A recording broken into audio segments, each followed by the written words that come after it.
Looking at Gene Wilder, it might seem he was a show-off. The snozberries taste like snozberries. In a lot of ways, he was. He could sing and dance. Top, that's the dance for me and you. He was a great actor. Is the Grizzly Reaper mowing? Yes! And he was hilariously funny. I'm gonna tear them apart! What if they have guns, Eugene? Listen, we better get the police and let them handle this. You can see these all come together at this moment in Young Frankenstein. Hit it! If you're blue and you don't know... Wilder does all the work here. He's singing, he's dancing, he mugs, he grimaces. He co-wrote this movie with Mel Brooks, garnering the two an Oscar nomination. But he gives the big laughs to the monster. Why don't you go where fashion sits? Wilder's comedy wasn't about hogging center stage. It was about finding a way to share it.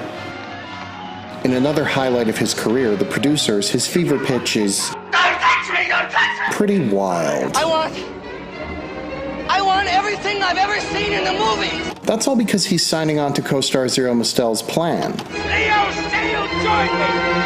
I'll do it! My God, I'll do it! Hey, he'd even share the screen with a sheep. I don't think I've ever known such peace and happiness in my life. I hope you feel the same way. Once Wilder was an established comedic talent in the early 70s, he could be the box office insurance that would let studios take a chance on a comedian who hadn't yet proved himself as a film star. That was definitely the case with Richard Pryor.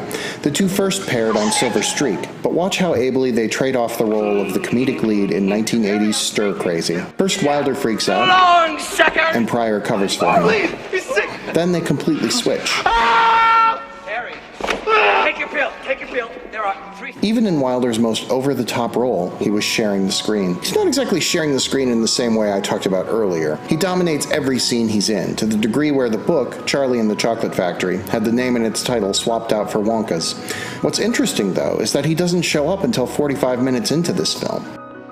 Yes, he takes over the movie after his grand entrance outside the factory, but the power of his character comes from his role as an antagonist, the guy little Charlie has to outlast and outwit to ultimately win the prize of a gigantic chocolate factory. There it goes. Compare this with, say, Johnny Depp's turn in the role in the 2005 retelling of the story. This isn't just an ordinary up and down elevator, by the way. This elevator can go sideways, long ways, slant ways, and any other ways you can think of. Depp becomes the hero.